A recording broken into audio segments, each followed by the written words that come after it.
வாழ்க வையகம், வாழ்க வளமுடன். தியானம் தொடங்கும் முன் செய்ய வேண்டியவை: நாடி சுத்தி பிராணாயாமம் 10 முறை செய்ய வேண்டும். பிரம்மரி பிராணாயாமம் செட்டிங் 10 முறை செய்து கொள்ள வேண்டும்.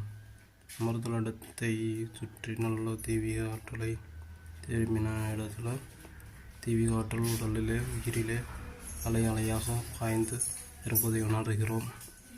வயிற்றில் கை வைத்து தெய்வீக ஆற்றல் எனக்கும் என் குழந்தைக்கும் இரவு பகல் எல்லா நேரங்களிலும் எல்லா இடங்களிலும் எல்லா தொழிலும் உறுதுணையாகவும் பாதுகாப்பாகவும் வழிநடத்தவும் அமையுமாக.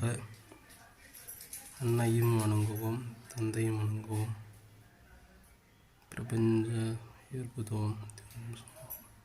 பிரபஞ்சம் தவ முறையில் சொல்ல வேண்டிய சங்கல்பம்.